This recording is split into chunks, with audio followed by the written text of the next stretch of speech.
એક સમય હતો કે લોકો ભાગદોડવાળી જિંદગીમાંથી બ્રેક લઈને બહાર ફરવા જતા અને કુદરતી સૌંદર્યનો અનુભવ કરતા, પ્રકૃતિને માણતા. પરંતુ આજે લોકો ફરવા માટે તો જાય છે, પરંતુ ત્યાં ફોટા પાડે છે અને સોશિયલ મીડિયામાં અપલોડ કરવામાં સતત વ્યસ્ત રહે છે. શું ખરેખર તમે ફ્રેશ થવા ગયા છો? આ તો બહારની વાત થઈ, પરંતુ જો ઘરની વાત કરીએ તો ઘરમાં પણ એવું જ થઈ રહ્યું છે.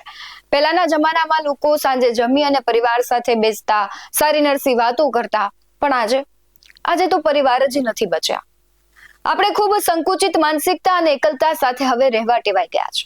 ઘરમાં બે જણા હોય તો એક છે એ મોબાઈલમાં વ્યસ્ત હોય અને બીજો પણ પોતાના મોબાઈલમાં વ્યસ્ત હોય તેવા અનેક વખત દ્રશ્યો સામે આવે છે અને દરેક ઘરમાં આવી ઘટનાઓ બને છે.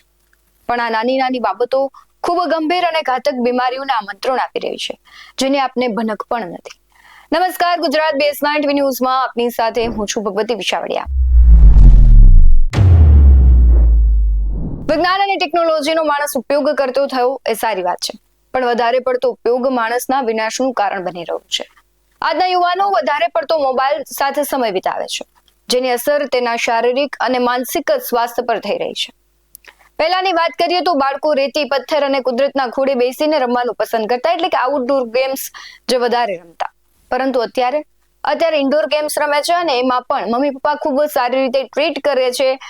પણ વધારે પડતો જે મોબાઈલનો ઉપયોગ છે એ બાળકોનું ભવિષ્ય છે તે ક્યાંક બગાડી રહ્યું છે અને ગંભીર બીમારીઓને આમંત્રણ આપી રહ્યું છે.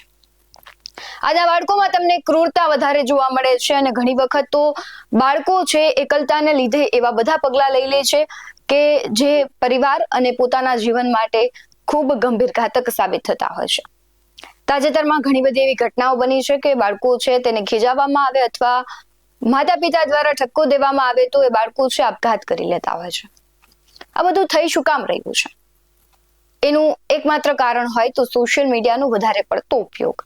અને પરિવારો છે વિખરાઈ રહ્યા છે, એટલે ઘરમાં દાદા દાદી નથી, મમ્મી પપ્પા જોબ પર વયા ગયા હોય તો છોકરા સમય કોની સાથે પસાર કરે? એકમાત્ર ગેજેટ હોય છે મોબાઈલ, એ જ એનો સહારો હોય છે અને તેના સહારાથી જે બાળક છે બને છે એ ક્યાંક ગંભીર, અને જે પહેલાના બાળકો હતા તેનાથી આની વિપરીત માનસિકતા આખી હોય છે.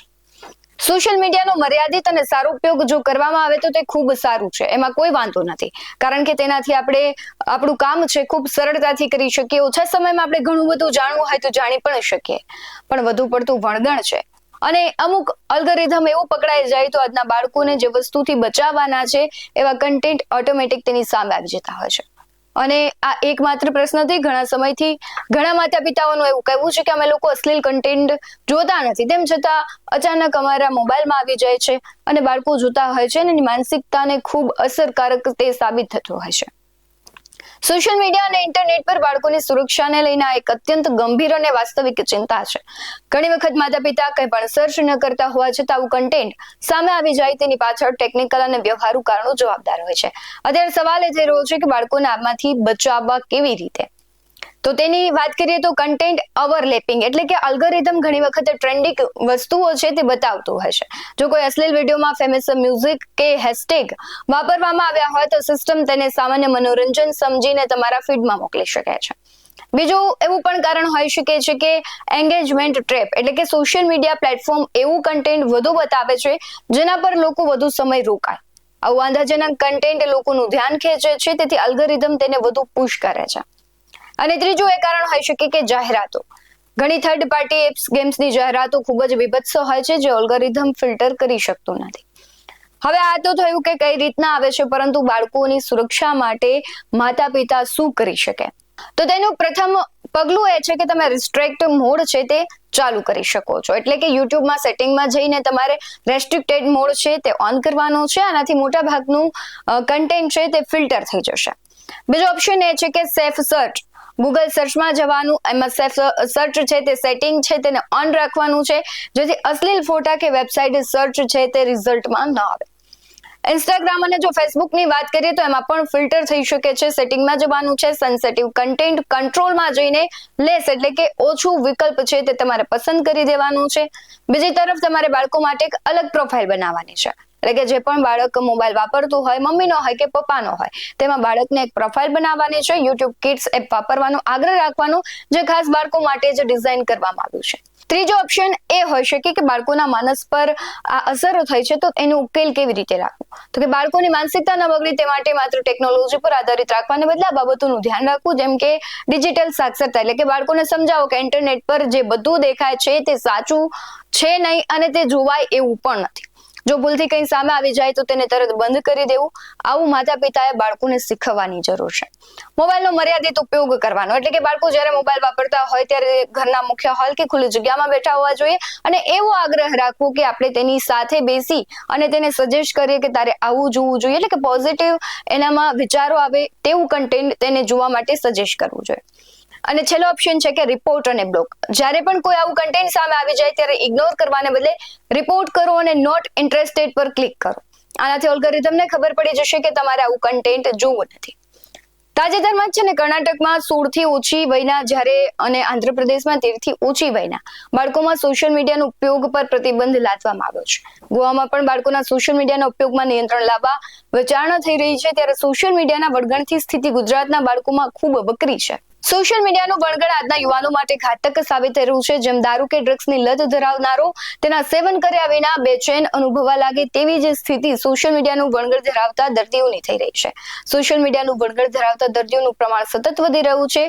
સોશિયલ મીડિયાનું વળગણ દૂર કરવા માટે અમદાવાદની સરકારી મેન્ટલ હોસ્પિટલમાં પણ એક સેન્ટર ખોલવામાં આવ્યું છે અને જો તેની વાત કરવામાં આવે તો બાળકો છે અને દર્દીઓની સંખ્યામાં ત્યાં સતત વધારો જોવા મળી રહ્યો છે. તેના આંકડા છે ખૂબ આશ્ચર્યજનક છે, કારણ કે 2021-22માં 116 દર્દીઓ છે જે ડિજિટલ ડિટોક્સ સેન્ટરમાં આવતા હતા અને તે સંખ્યા વધીને 2025-26માં 661 થઈ ગઈ છે. આ તો ખાલી અમદાવાદ અને ગુજરાત પૂરતી જ વાત કરી રહ્યા છે, પરંતુ દેશના જે આંકડાઓ છે તે ખૂબ ઘાતક છે. આ તો માત્ર સરકારી માનસિક આરોગ્ય હોસ્પિટલનો આંકડો છે, કારણ કે ખાનગી માનસિક આરોગ્ય હોસ્પિટલને જો આવરી લેવામાં આવે તો આંકડો કદાચ 2000 થી પણ વધી શકે છે. આ અંગે ગવર્મેન્ટ હોસ્પિટલ ફોર મેન્ટલ હેલ્થના સુપ્રિન્ટેન્ડન્ટનું પણ કહેવું છે કે અમારે ત્યાં આવતા દર્દીઓ મોબાઈલના વળગણને કારણે સતત ગુસ્સો, તેને આવો ચડિયાપણું, અધીરાપણું આવી જવું, આવી સમસ્યાઓથી પીડાતા હોય છે. અને સોશિયલ મીડિયાનું વળગણ છે તે મોટા ભાગના દર્દીઓ કિશોર કે યુવાન વયના હોય છે. આ દર્દીઓને થોડા સમયના અંતરે સોશિયલ મીડિયા નહીં થવાથી બેચેન થવા લાગે છે, એટલે કે કિશોરો અને યુવાનો છે સોશિયલ મીડિયાનો ભરપૂર ઉપયોગ કરી રહ્યા છે. તેને ટોકવાને બદલે માતા પિતાએ એવો પ્રયાસ કરવો જોઈએ કે તેને સમજાવી અને તેને આ બધા જ તેના નુકસાન છે સમજાવવામાં આવે ને તેને દૂર કરવામાં આવે. અને સાથે જો ન સમજે અને કંઈક એવી ગંભીર બીમારીથી તે પીડિત થઈ જાય તો તેને મનોચિકિત્સક જે હોય છે તેને બતાવવામાં આવે, જેથી કરીને તેની સારવાર કરી શકાય. કારણ કે આ કોઈ નાની એવી બીમારી નથી, આ ખૂબ મોટી બીમારી છે અને તેનું પરિણામ ખૂબ ઘાતક સાબિત થતું હોય છે.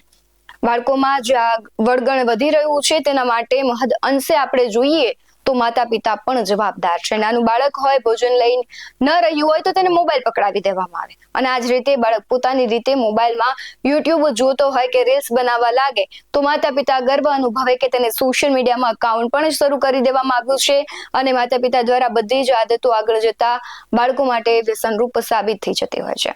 નાનું બાળક સાથે હોય ત્યારે માતા પિતાએ પોતે મોબાઈલ જોવાને બદલે તેની સાથે વાતો કરવી જોઈએ, રમવું જોઈએ, જેથી કરીને બાળકોને એકલતા ન અનુભવાય અને જે સામાજિક જ્ઞાન પણ છે બાળકોમાં ક્યાંક ને ક્યાંક વિકસે. સોશિયલ મીડિયાના વળગણથી દૂર રહેવા માટે શું કરવું તેની વાત કરીએ તો મોબાઈલમાં એવું ટાઈમર મૂકો કે જેથી આંકલન થઈ શકે કે કઈ એપનું કેટલો ઉપયોગ થાય છે. ફોન, ટેબ્લેટ અને લેપટોપનો બેડરૂમ કે ડાઇનિંગ ટેબલ પર ઉપયોગ ન કરવો. પ્રોફેશનલી સોશિયલ મીડિયામાં સક્રિય રહેવું પડતું હોય તો અલગ વાત છે, પરંતુ આ સિવાયની વ્યક્તિએ સોશિયલ મીડિયા એપ જોવા માટે અમુક નિશ્ચિત સમય નક્કી કરી દેવો જોઈએ. સ્પોર્ટ્સ, ચિત્ર, સંગીત, પુસ્તક વાંચન, કુકિંગ જેવી મનગમતી પ્રવૃત્તિ પાછળ વધુ સમય ફાળવવો જોઈએ. સાથે જ બાળકો મોબાઈલને વધુ સમય આપતા હોય તો તેની સાથે શક્ય હોય તેટલી વધારે વાતો કરવી જોઈએ, સંવાદ કરવો જોઈએ. હવે આનાથી કેવી ગંભીર બીમારીઓ થઈ શકે તો માનસિક બીમારીઓ છે તમને થઈ શકે છે, સાથે તમને યાદ ન રહેવું એટલે કે મેન્ટલી તમને ખૂબ અસર કરી શકે છે. ઘણા બધા એવા લોકો હોય જે ચીડિયા થઈ જતા હોય છે, તેને યાદ નથી રહેતું, તેને એકલતા જ પસંદ આવતી હોય છે. આ બધું જ છે ક્યાંક ને ક્યાંક તમારા માનસિક સ્વાસ્થ્યને ખૂબ અસરકારક સાબિત થાય છે અને ગંભીર બીમારીઓ છે તેને આમંત્રણ આપે છે. આપણે જોતા હોય છે કે આજના બાળકો છે ડિપ્રેશનમાં જતા રહે છે.